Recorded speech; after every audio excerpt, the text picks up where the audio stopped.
নমস্কার।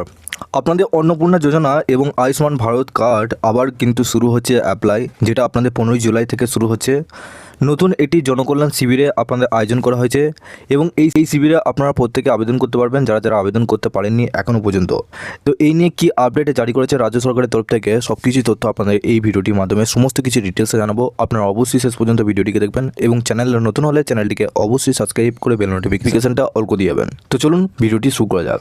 এবং আপনারা অবশ্যই পারলে এই ভিডিও ডেসক্রিপশনে দেখুন আমাদের একটি হোয়াটসঅ্যাপ গ্রুপ এবং টেলিগ্রাম গ্রুপের লিঙ্ক রয়েছে, ওখান থেকে আপনারা প্রত্যেক দিন সমস্ত রকমের আপডেট সবার আগে পেয়ে যাবেন। কী বলা হয়েছে এখানে দেখুন, জনকল্যাণ শিবির নিয়ে বড় নির্দেশ দিল প্রশাসন। এমনিতে পশ্চিমবঙ্গ সরকার জনকল্যাণ শিবির চালু করেছিল, যার লক্ষ্য 55টি কেন্দ্রীয় ও রাজ্য সরকারি প্রকল্পের সুবিধা সাধারণ মানুষের কাছে পৌঁছে দেওয়া। 15 থেকে 17 জুন পর্যন্ত 3 দিনব্যাপী এই উদ্যোগটি রাজ্য জুড়ে 1100টি স্থানে অনুষ্ঠিত হয়। এই শিবির অগুন্নতি আবেদন জমা পড়েছে। এখন প্রশাসন এই আবেদনগুলিকে আগামী 15ই জুলাইয়ের মধ্যে নিষ্পত্তির নির্দেশ দিয়েছে। জনকল্যাণ শিবির নিয়ে ডেডলাইন বেঁধে দিল প্রশাসন। শিবিরগুলিতে আসা বাসিন্দারা অন্নপূর্ণা যোজনা, যুবশক্তি, পিএম কিষাণ, বিধবা পেনশন এবং বার্ধক্য পেনশনের মতো প্রকল্পের অধীনে সুবিধার জন্য আবেদন করেছিলেন।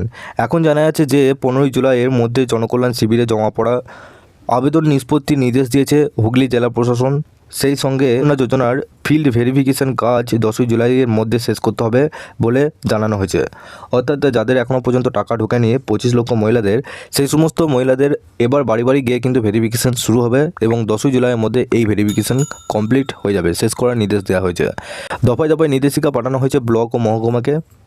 প্রশাসন সূত্রে খবর, সম্প্রতি প্রশাসনিক কাজ নিয়ে 15 দফার নির্দেশ পাঠানো হয়েছে জেলা প্রশাসনের তরফে। তার মধ্যে রয়েছে আগামী 4 মাসের কাজের পরিকল্পনা তৈরি করে রিপোর্ট পাঠানোর নির্দেশ।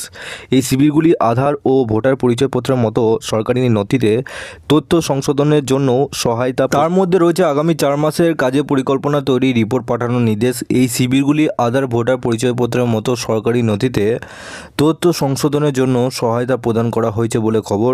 সরকারি পরিষেবা পেতে অসুবিধা পড়া নাগরিকরা বা অভিযোগের প্রতিকার চাইতে আসা নাগরিকরা এই শিবিরগুলিতে অভিযোগ জমা দিতে পেরেছিলেন বলে খবর। এই প্রসঙ্গে প্রশাসনিক এক আধিকারিক জানিয়েছেন, অন্নপূর্ণা যোজনার ফিল্ড সার্ভে করার জন্য এই দিন বিভিন্ন জায়গায় পঞ্চায়েতের কর্মী আধিকারিকদের নিয়ে বৈঠক করেন বিডিওরা। ইতিমধ্যে কাজ শুরু হয়ে গেছে। উদ্বোধন করেছেন মুখ্যমন্ত্রী শুভেন্দু অধিকারী নন্দীগ্রামের রায়াপাড়ায় এই কর্মসূচি উদ্বোধন করেন। সরকারের মতে এই শিবিরগুলির 3টি প্রধান উদ্দেশ্য রয়েছে: জনকল্যাণমূলক প্রকল্প খোঁজ করা, সরকারি কর্মসূচি সম্পর্কে জনসচেতনতা বৃদ্ধি করা এবং নাগরিকদের একই স্থানে একাধিক প্রকল্পের জন্য আবেদন, নিবন্ধন ও যাচাইকরণ প্রক্রিয়া সম্পন্ন করতে সক্ষম করা।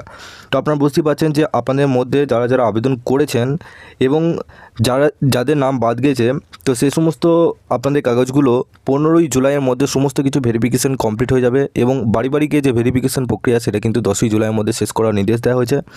তো আপনাদের মধ্যে যারা যারা এখনও পর্যন্ত টাকা পাননি, তো তারা নিশ্চিন্তে থাকুন, আপনাদের সমস্ত ভেরিফিকেশন কমপ্লিট হয়ে গেলে সরাসরি আপনাদের ব্যাঙ্ক অ্যাকাউন্টে টাকা পাঠিয়ে দেবে। এবং আপনাদের আয়ুষ্মান ভারত কার্ড এবং যারা যারা আবেদন করতে পারেননি, সেক্ষেত্রে আপনাদের কিন্তু শিবির বসতে চলেছে 15ই জুলাইয়ে। সেই সমস্ত শিবিরে আপনারা কিন্তু কাগজ জমা করতে পারেন। তো আশা করছি সমস্ত ডিটেলসে জানাতে পেরেছি। আপনাদের এই সমস্ত ক্যাম্প সম্পর্কে আরও যদি তথ্য আপনারা পেতে চান, এই ভিডিও ডেসক্রিপশনে আমাদের হোয়াটসঅ্যাপ গ্রুপ এবং টেলিগ্রাম গ্রুপের সাথে অবশ্যই জয়েন হয়ে যান, ওখানে সমস্ত আপডেট প্রত্যেকদিন পেয়ে যাবেন। এবং চ্যানেলে নতুন হলে চ্যানেলটিকে অবশ্যই সাবস্ক্রাইব করে বেল নোটিফিকেশনটা অল করে দিয়ে যাবেন।